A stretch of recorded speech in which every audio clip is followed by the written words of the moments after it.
Oh,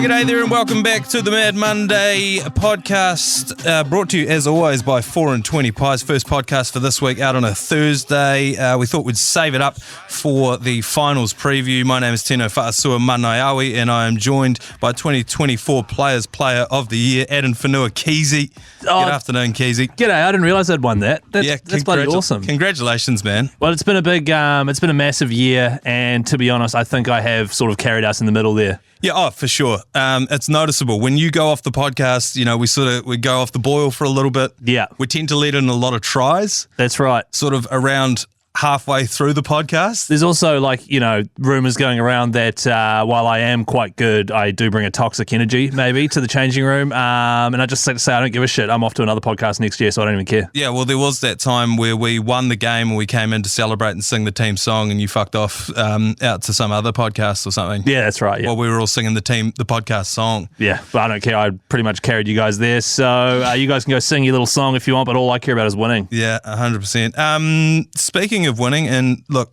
this could be an early crow. We're on a TV show tonight. It's called Game of Two Halves. Yes. You heard of it? The ACC does. What was your first question when you heard Game of Two Halves is coming back? Where is Matthew Ridge and Mark Ellis? Oh, yeah. But I know the answer to that. First question, yeah. You can't afford Mark Ellis, and Matthew Ridge, no one knows where he is. I think he was in the office the other day. He was in the office the other day. It was very weird. Yeah. Because he owns, obviously, I don't know if he still does, Carfay in Green Lane, the car grooming company there. Yeah, I was just out there yesterday. Is he still there? Didn't see him. But yeah, right. It's just right next to the Pork Mart. Pork Mart, yeah, there's a weird little supermarket area around there. Right, Pork Mart, and then there's a sushi joint right next to it. Would you buy sushi from the place next to Pork Mart? Probably not. Anyway, yeah, so that is debuting tonight, depending on when you're listening to this, Thursday night, 8:30 p.m. on Sky Open, which is the one on Freeview. So if you have Freeview, if you can watch any TV on your TV, you have that. Otherwise, if you got Sky, I think it's on Sky Sport 1. Or well, if you're listening to an NRL podcast, I can only assume you have Sky, so you can watch NRL. Yeah. So go on Sky Go if you're freeloading off your parents' account or something like that, or Sky Sport Now if that's what you use. 8:30 tonight. How are you feeling about being part of your first ever TV show? Yeah, good. Pretty exciting. Well, it's pretty low stakes as well because I already know the feedback for the first episode is going to be where's Matthew Ridge and Mark Ellis. So that's the funny thing about it. So what does it matter what we're going to do out there? Well, one thing, Laura came in, and I know you've been wheeled around every station chatting with Laura. Been doing the car wash, yeah. Yeah, they call it the car wash. You've been right through. You've been on every station. She was on our show on Hodaki, and I asked her, I was like, do you feel, and I want to know if you feel this, do you feel a genuine responsibility to make sure the show is funny? No. Why not? I do. Oh, you do? Because I'm so sick of all these rehashes, and people are bringing shit back nowadays. They've run out of ideas. Yes. Not that this is the situation. They've run out of ideas. They're rebooting 80s sitcoms, like making sequels to movies that should just be left alone, and they're all shit. Yeah. And I don't want this to be another one of those. Well, no, but the thing is, people are going to, and if you listen to this, you would have watched probably Sports Cafe and Game of Two Halves back in the day. It's never going to be the same. No, it's not. The other part of it is you only remember the good parts of it. Like, you only remember the and all of it. But if you went back and watched an episode, you'd be like, oh, there were a few more misses than there were hits in this. And the reason we say that is because we were sent all the old episodes, and I watched about maybe 5 just on in the background, and I was like, there were very funny moments in it, but it is very much of its time. A lot of people talking over the top of one another and yelling and stuff.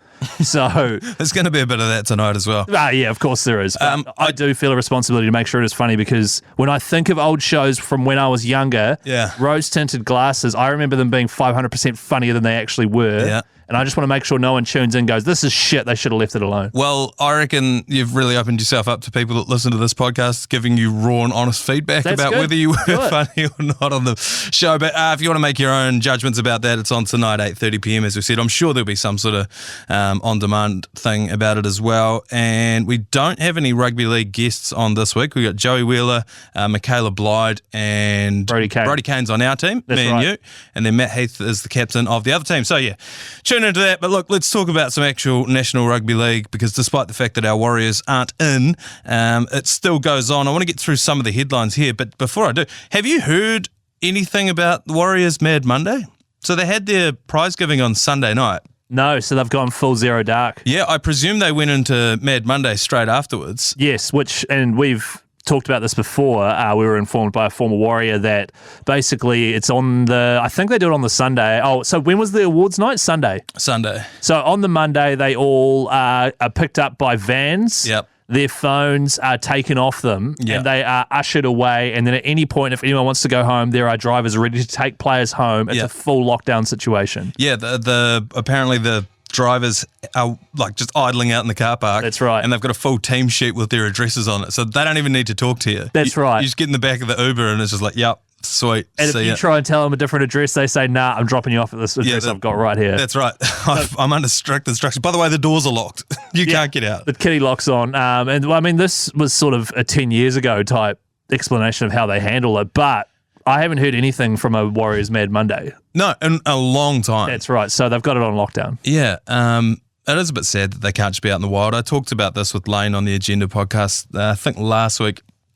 He said he got involved in Warriors Mad Monday 1 year down at the Viaduct. He said Owen Gutenbill lit his pubes on fire. His pubes or Arwen's pubes? Owen lit his own pubes on fire. Right. Now have a guess if Mike Lane turned around and then lit his own pubes on fire. Like, of course G Lane did. Of course he did. I just missed that part of it. I mean, I missed it because I was too young, but I just wish that, we ruined it with all the cameras and filming people. 100%. It would be awesome if you were just like, fuck. Did we ruin it? Not us. Or did the NRL players ruin it? Obviously by filming one another and shit, but also doing a lot of pretty messed up stuff. Oh, but look, as long as no one's getting hurt, I feel like they should be able to do it out in public, but that's exactly why. There's too many phones, so everyone's going to record everything. That's right. And I suppose that leads us straight seamlessly into the first and biggest headline in the NRL this week. Josh Addo Carr pulled over, submitted to a random drug test across all the state, I think, of Victoria. They carried out 10,000 of these like random drug tests on the roadside. They caught 400 people. Allegedly, one of them was Josh Addo Carr. Right. The news story comes out, he's tested positive for drugs at a cocaine on a roadside drug test. Then Phil Gould comes out and says, no, he hasn't. There's absolutely no truth to that at all. Okay. Phil Gould tied up with the club. Then another news story comes out from the police saying, no, he actually did test positive. Now they're testing a second sample. Then there's stories saying the second sample was clean, it was hot, it wasn't. And now in the long and short of it is he stood himself down for week 1 of the finals. Which, okay, the police isn't going to go out on a limb and say, no, he did test positive for cocaine. Why would the police be lying? You know what I mean? No. He tested positive for cocaine. Also, if he was definitely innocent, he'd be like, what the hell? I'm definitely playing this weekend. He stood himself down. Yeah. Apparently to, so that the team could concentrate and so it wouldn't be a distraction. How much of a huge blowout is it? You go to the Bulldogs, who haven't been in the finals in like almost a decade. I think it's about 8 years. Yeah. You're one of the marquee signings. You're the leader in the group. You're the guy in the backs that really chirps and gets everyone running. You're in charge of the boombox at practice. Oh, you're in charge of the boombox, Yeah. You probably lead the team song, I would say. Absolutely. He'd be like, let's trot, boys, and then do the team song. That's his role. Yeah. He's come from the Melbourne Storm, and just as they finally make the finals, he gets tested positive for drugs. Right, he had a week off, so he played in the second last game. Then he had like a minor ankle twinge, and so he's like, I'm out for this week. You couldn't have just 1 week. You couldn't have given it brother, when we finish, throw your phone into the ocean and go hell for leather. Whatever you want to do, go for it. And throw your nose into an ocean of cocaine. But right now, just have a week off, maybe have a few beers. It's just such a blowout. It's such an own goal. It's the most rugby league shit of all time. It really is. So I'm I'm not a huge Bulldogs fan. They might be my second team this year, but that was such a blowout from Josh Addo Carr. Yeah, they are my second team for this year, and just because of all the off-field stuff. I think we've talked about it on this podcast before, but there's riots in the street when the Bulldogs win at the moment. That's right, their fans are kind of punishing. Yeah, they're flipping cars off. And They would be, but I don't live over in Sydney. I don't know too much about, you know, the area or whatever. I just love that people are getting this fired up for rugby league, so I want them to make a deep run. This is the most rugby league own goal of all time, to now miss that. If they lose this week and get knocked out of the finals, like, that's how their season finished. Which, and we're going to get to this in a wee bit, is... It's up in the air. Wow, 100%, especially after last week's game. Yeah, it could go either way. So, yeah, Josh Addo Carr, what a massive, massive own goal. Classic rugby league off-field scandal. And, like, on the... I can't remember what podcast I was on the other day. We compared it to... I don't know if you follow the NFL, but... Nah. Tyreek Hill, who's like the number one wide receiver, you know, he got pulled over in a black Ferrari on the way to the game for a speeding violation. The cops pulled him out and like basically threw him on the ground. There was a bit of like police brutality, blah, blah, blah. And all he did was a speeding violation, which I actually haven't seen whether they gave him the ticket or not. Right. But Josh Addo Carr got let go. Well, he tested positive for cocaine, and the Aussie cops are just like, yeah, hop back in, mate, go on. Wow. Well, in that case, he mustn't have had too much in his system. Or... No, I think it was like he did it on the weekend, and then it showed up in his system. You know what I mean? Okay. It's just so... Yeah. Not to just go on and on and on about it, but on the one hand, you've got like, just wait until the end of the season. Yes. But then on the other hand, you've got part of what makes him one of the greatest NRL players going around at the moment is that he's nuts. He runs the boombox. He's very memeable. He seems like a real laugh. Is that part of what makes him who he is? I don't know. Anyway, he's out for round one of the finals, as is Adam G, who refereed the grand final last year. And I think it's important that we give him his flowers because the grand final last year was widely heralded as like one of the best officiated games of rugby league ever, wasn't it? Well, they said it was. Yeah, they said it was the best officiated game of rugby league since I think there was a game in the early 2000s that they compared it to. It was like that was the last time a game was that, and it was because he was willing to overlook a few things and keep it free flowing. Yeah, which meant for the first time in a long time, people actually are rallying around a referee instead of just bagging the shit out of them. Yeah, I know, and so I think it's important to bring it up. But I wrote down a note in here. I just wanted to know: is this news that a referee is not refereeing this week? I think it is too. Because there's 4 games, there's 4 refs that they clearly think are better than him. Yeah, you know what I mean? Like, so is he the 5th best ref? I don't think so. Yeah. Is he a touchy for any of these games? Probably. I don't know. Yeah. I don't know. Are they resting him? Is he in the bunker? Maybe they're resting him because they want him for the grand final. I don't know. I think it is. I think it is news, but I also don't think we are qualified to speak on refereeing. You know, we can talk about rugby league. All we do is slag off the refs. That's right. Yeah. So maybe a Warriors supporter put a hit out on him. Oh, perhaps. Maybe he's in hiding. Yeah, he's cooling down for a week. Maybe he stood himself down after a roadside test. We don't know. We don't know all of the facts. Did you see that Tom Trbojevic has put a book out? Manaia, you've printed off the run sheet here with a photo of the book cover. This is literally the first time I've seen or heard anything about it. Same here. I just came across it on Reddit this morning when I was deep in real. Yeah. The Turbo Pup. By Tom Trbojevic. It's got a picture of a dog on front of it. It is in Manly colours as well. Makes no reference to Manly, so if he ever leaves the club, he can still keep selling this book. What percentage of the National Rugby League do you think can read that? Well, it's a kid's book, so I'm going to say 60%. It's written with Fiona Harris and illustrated by Shane McGee's. It wasn't written with her. It was written by her. And wow. Just the comments on social media around this have been excellent. Apparently, he reads it to Jake and Ben when he tucks them up in bed. Jake gives it 2 thumbs up. And someone else said, I went to try and buy this morning and tore my hamstring and I can't finish it for 6 to 8 weeks. It'd be funny if they released another one called the Gerbo Pup, which is just a sort of a manky looking pug. And then part 3, the Burbo Pug. Yeah. A pup. Pug. The Burbo Pub. Well, good on Tom Trbojevic. I like the idea of diversifying. Yeah. And it's not often that literature and rugby league go hand in hand. No, in fact, never.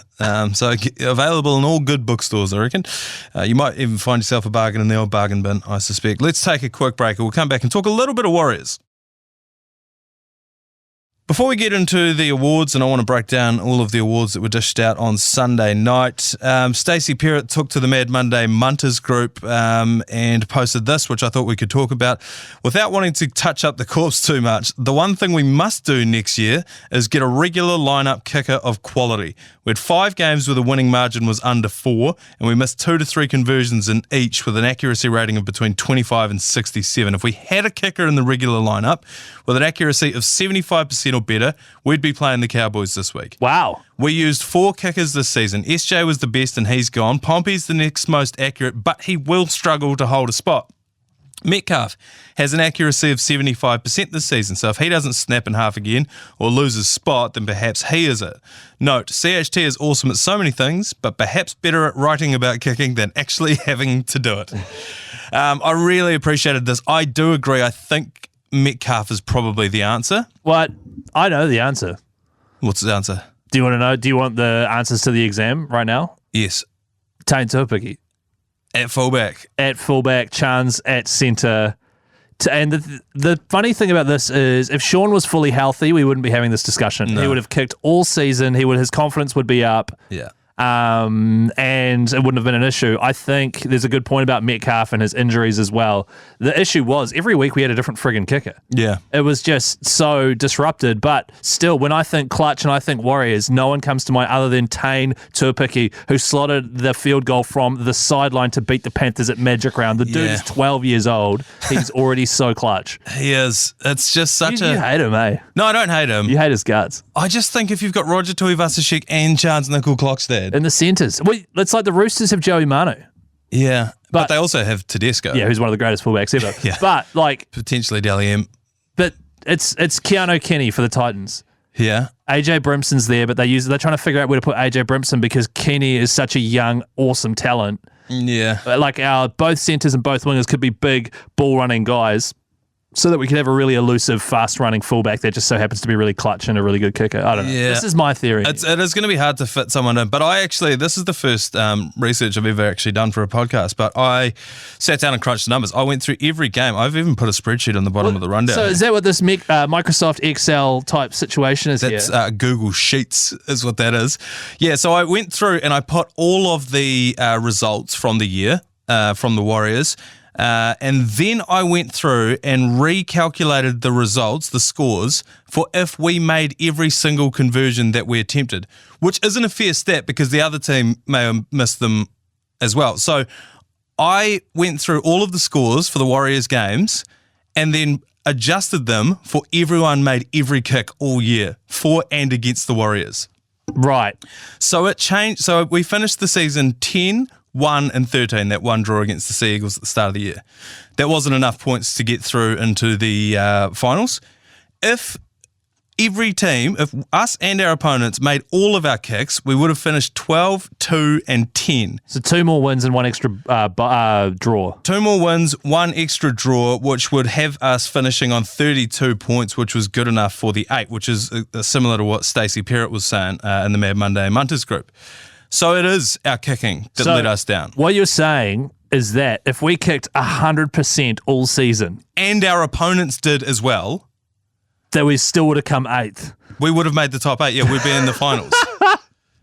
We finished like 14th or 15th. Yeah, but you'd have to kick. I know, yes. It is, and we've known this too, that our kicking has been woeful this season. Yes, but everyone said that's why we're not in the top 8. I was like, is it?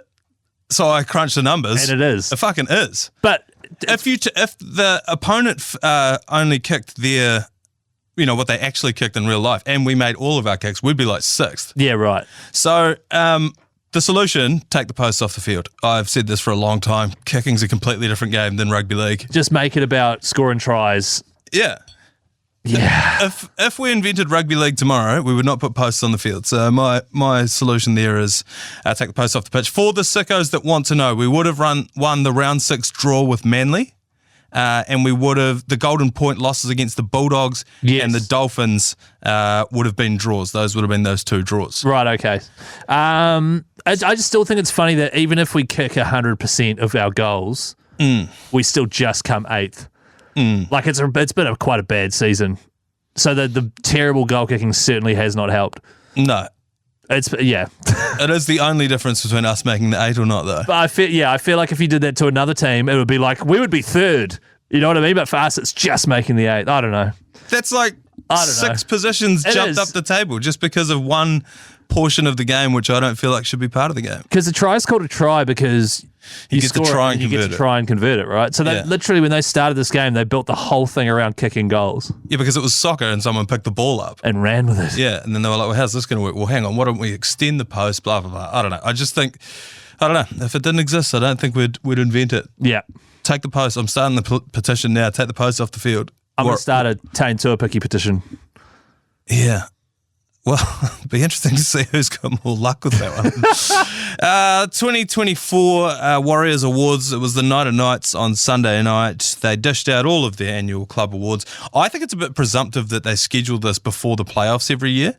And last year was the first time that we saw this happen and we're like, oh, hang on a second. They had their Night of Nights and then they had to play week 1 of the playoffs against the Knights last year. Let's schedule it for the end of the season. But every team has done it. Every team does that, yeah, I think. I think big dick move next year, schedule it after the grand final.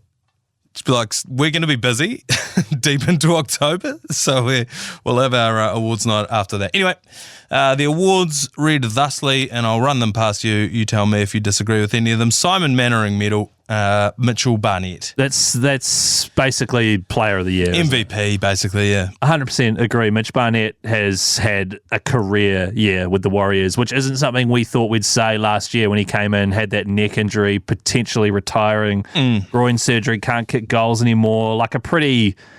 He was at the Knights, I think, before he came here. It's like a pretty okay back row for the Knights. And he's come here and he was one of the best players in the entire game until the Warriors were no longer in the running and they started massively limiting his minutes.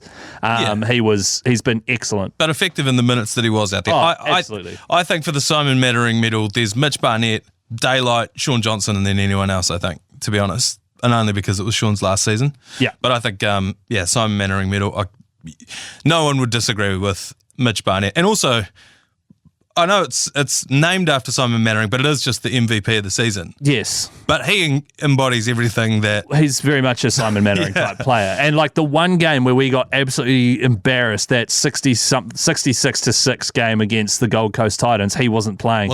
He was in the squad for New South Wales. State of O, yeah. So I can't disagree with that. Now, do you agree with this one? The NRL Players player, Adam Fanua-Blake. I do agree with it. When he was on the field, ball in hand, he was our most devastating and effective player. He made not that many mistakes, a few drop balls and things, but he's the most consistent. You know, he was one of our only ways to actually open, like we really struggled with attack this year, and him charging through and getting an offload away or a quick play of the ball was probably our most effective line of attack. I think there's one other thing at play here. Who the fuck wants to vote against Adam Fanua-Blake in that? I had a picture of him holding like the club manager up against a wall and saying, I better win this prize. Which one of you didn't vote for me? I agree. Let's give him the medal and then he'll be leaving next year. Yeah, take it with you. NRL Clubman of the Year. I don't really know exactly what this means, but Luke Metcalf won that one. So just a guy who spent a lot of time around the club. He is a great guy. He's a really friendly fella. He's been on this podcast before and he was excellent. He was sitting out in the foyer when I asked Jazz Tavanga how his rehab was going and he wasn't in rehab. Yeah. As soon as I came out, got a spray from Luke Metcalf. So what the fuck was that, man? Have you not done any research? Did he actually? Yeah. Was he joking? Yeah, he was joking. But it was good. It actually relieved my some of my nerves. So yeah, he is the Clubman of the Year. NRL Rookie of the Year. Now this one could have gone many different ways, I think, but I do think it ended up in the right hands. This is Jacob Laban. Yep, no, his this season was certainly a season for great debuts and promising young talent who are going to be playing for us for the foreseeable future. A few of those other players that were coming through, Yaleka Halasimas and Halilea Tawa. Alilea Toa, of course, was great, but Dimitri Sifakula. Yes. And then you had Zama who came on and had a barnstormer of a game after we got pumped. I think Laban was the most consistent. His very first game, I still remember, he came off the bench and I was instantly like, this guy is a beast. I love him. Yeah. I still remember him I was thinking, this is one of the best debuts I've seen in a long time. Yeah, and he had a good run there in the middle of the season. He had a great run, whereas a couple of those other guys, they had a real shocker one game where they missed a crap load of tackles and dropped the ball heaps. So Jacob Labour, most consistent, and to be honest, I think they were everyone who debuted for us. Great crop. Really great. Absolutely. It's going to be a bright future. Yeah, 100%. And the final award was the One New Zealand People's Choice. People got to vote on this one. Everyone voted for Mitch Barnett. Can't argue against that either. Actually, I just thought of someone who could also be in the running for the Simon Mannering medal and the One New Zealand People's Choice. Who's that? Chance Nickel-Klokstad.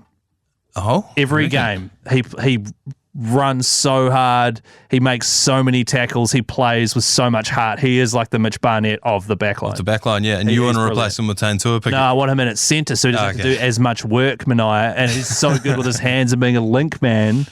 I'm hearing you want to sack him. You want to tear his contract up, is what I was. Yeah. Give him his little medal, his People's Choice medal, and sack him. And just to whip through the New South Wales Cup team, it was Moala Graham Telford just won everything. Oh, really? Like best player, blah, blah, blah.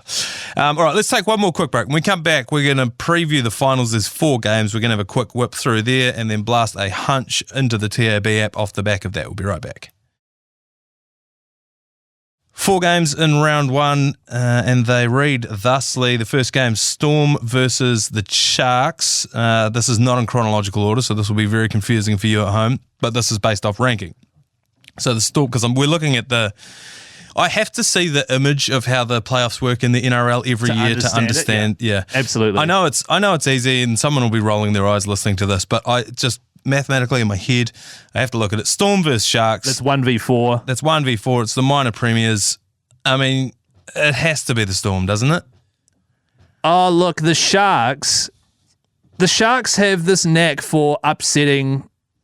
For really, like, I go big on the Sharks losing against a team like a Panthers or something, and somehow they can pull out wins against tough teams. For example, did you know that they haven't lost a single game this season while playing in the daytime? And this game is at daytime. I did not know that, no. So the Sharks are really good at playing on a dry track. Well, it's not super. That's 6 p.m. here, but it's 4 p.m. over in Australia. Melbourne have only won one of their last 5 games in the finals. So they've been knocked out of the finals 3 years in a row in the first round, pretty much. Okay. Didn't they win 4 years ago? Yeah. And then since then, they've only won one of their past 5 finals games. Yeah. Yep. It's just like, I don't think it's going to be as comprehensive as we think it is going to be, even though the Storm are the minor premiers, is my personal opinion. I do just think, and I know we pay him a bit of lip service, I think Jerome Hughes, despite the fact that he's probably front runner for Dally M, may even still be underrated. When we look at massive halves, like game-breaking halves, often we'll put bets on just because they've got a dude on their team. I've been spanking money on the cows just because of Tommy Dearden. Yeah, right. And like teams have these gangster halves. I mean, fuck the Sharks, with Nico Hines. People have been doing that for a couple of years now as well. Well, and he's a shell of his former self. And Hughes is it. Like, he's the guy. He is the guy. The guy who had a hat-trick and 2 tries this last week or something. Yeah, I think if they can limit Hughes, I think Melbourne's defence isn't, like, if you can just run through Nick Meaney. And Will Warbrick is still learning to play rugby league. Like, I think he is a promising player. Great finisher, but shit, he is still like figuring out where he needs to be on defence and things like that. So I think there are gaps. And also daytime, the Sharks backline is electric when it gets going. Okay, you think Sharks? No, I think Storm will win, but I think it's going to be a close game. By the way, for our TAB Hunch this week, let's put this together in real time. Let's pick a winner from each of the games. So I'm going to add Storm to the bet slip, but I do think that it's going to be a good game to watch. The next one. In fact, if I had to put a hunch on, it would be whoever's going up against Warbrick. So Warbrick's on the right side, which would be Mulitalo. That's who I would bet on to score a try, but Melbourne to win would be a nice little 1-2, I think. Okay. That's just my spitball in here. So the next game on our list is 5 plays 8. That's the Cowboys versus the Knights. It's actually the last game of the round. This is very confusing. No, it's not at all. Anyway, Cowboys v Knights. The Knights, would it surprise you to know that they're $3.05 outsiders? I think it like the Cowboys... Flip a coin, are they going to play amazing or are they going to play shit? Yeah. But I think they're starting to get a bit of a roll on heading into this, and I think the Knights really struggle they're not the Knights of last season where Ponga would come on, link up, and Greg Margie would score a hat-trick in the corner every week. 9 games in a row. Yeah, it's just, I think they're struggling a bit, the Knights, to actually generate points, whereas the Cowboys are coming into their own. I think the Cowboys are going to win that one. Okay, we'll chuck the Cowboys into the bet slip there. Look, this one... These are the ones that if the multi's going to be blown, it's going to be this game. Or the Bulldogs, the Eagles. This one is just like, does Ponga go Super Saiyan? That's right. Or not? And... I don't know. I mean, this is the same thing I was talking about with Hughes. It's just like, are you betting on the superstar being too good for the other team? I think Ponga will go Super Saiyan, but they need him to be Super Saiyan like level 2. Yeah, right. Like, even 3 with the long hair? Yeah. Is that 3? Absolutely, that's 3, yeah. Absolutely. And then what's the one where they're like full red hair all over them? Is that 4? 4 is when they go black hair and then get weird red sort of monkey skin. Yeah, right. Look, I don't know. Well, these are the ones that are going to bust open the multi. I was Knights right up until I saw the $3.05. Hey, man, don't be a sheep, Manaia. Trust your gut. What's the point of having a gut if you can't trust it? Oh, I don't know. $3 is a scary amount. Anyway, let's go to the next one. Bulldogs versus Sea Eagles. This is actually the last game of the round. We're doing it second last. This one's the closest at the TAB. Canterbury Bankstown Bulldogs $1.95, Manly Sea Eagles $1.87. This one genuinely for me is a coin toss, but I did say I'm throwing my hat in the ring with the Canterbury Bankstown Bulldogs as my secondary team. I want to see them go deep into the season.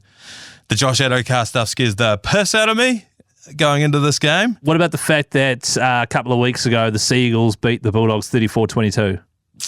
Yeah. On the 30th of August, which was 2 rounds ago. I know. What about the fact that I don't think Stephen Crichton was playing for that game. What about the fact that Tom Turbo is out and now writing kids' books? I feel like the Sea Eagles can still score a lot of points. Their backline still has these super fast guns with Daly Cherry Evans in the middle, but no Tom Turbo. I also think the Sea Eagles through the middle have just got a stronger forward pack. It's a real toss of the coin. I think the game's actually being played in where is this one? It is on Sunday. Stadium Australia. So it's in Sydney. Great. So Bulldogs home turf. I don't know. Ish. I'm gonna say Bulldogs. See, my vibe says Manly, but go with your gut because you're the anchor. Okay. I'm anchoring this bet. You're the team captain, Manaia. And then the last game of our multi, which is the first game of the round, which is the Panthers versus the Roosters. I think Panthers. Yeah? Yeah, I just think Sam Walker and Brandon Smith, ACLs last week, they will be scrambling the Roosters. The Panthers have been so far off the boil lately, though, as well. The Panthers, Edwards. Edwards injured. Cleary back, but he'll be rusty. He will be very rusty. I wonder if they've rushed him as well. The Panthers have been clunky, as you mentioned. The Roosters, no Sam Walker. That's huge. They're going to change the whole way they kind of play. Yep. Because he's been such a massive part of it. They've still got guys like Joey Manu, James Tedesco. They also lost Brandon Smith. They got Carey there as well, who he's a pretty freaking good player. Yeah. Dom Young's going to be there. I think Penrith will win this. Yeah. I also think we'll get a glimpse of Penrith clicking into finals mode. It's experience, isn't it? It is. They've won 9 straight. We always... finals games. For some reason, I think most people just think about the Panthers as Nathan Cleary. Yeah. I know we were just talking about superstars being the whole reason you place bets on, but I feel like they are more than that, and I don't think that and also the experience thing, they've been there that many times. Do you want James Fisher-Harris coming to the Warriors having won again, or do you want him coming to the Warriors pissed off that he didn't get to win one last time with the Panthers? Having won again, I think. You reckon? Yeah. You don't want him annoyed and desperate to win another one with the Warriors? No, I want him to walk in and for all of those young guys to be like, fuck, every time he's walked onto a field in the National Rugby League, he has won the competition in the last 4 years. So I think that's where I'm going to go. So if we, just looking back on it, Melbourne Storm, Cowboys, Bulldogs, Panthers, you multi those all up, that's paying $4.89. We put $100 bonus cash on that thanks to our mates at the TAB, and that's paying $489. So we'll place that one on there now. And it's also just a great way to keep yourself interested in the first round of the playoffs when the Warriors aren't there. Well, to be honest, this week just gone, I had a sort of purge week. where I just went full. The Warriors are done. Yeah. The finals are starting soon. I don't really care who makes that last spot, so I just didn't watch the NRL. Yeah. I didn't listen to any podcasts. I went full week off. Zero dark 30. Because I'm about to go straight into finals mode, which is going to be a pretty intense month. Yeah. And you're in finals mode now? You're looking at it, man. Yeah, hell yeah. In finals mode, man. It's crazy. All right, and if you want to see Chris Key in finals mode on the TV, you can tune in again to that show. ACC does Game of Two Halves, 8:30 p.m. Thursday night, Sky Open, Sky Sport 1, and we'll be back next week for another episode of the Mad Monday podcast. Cheers, mate. Okay.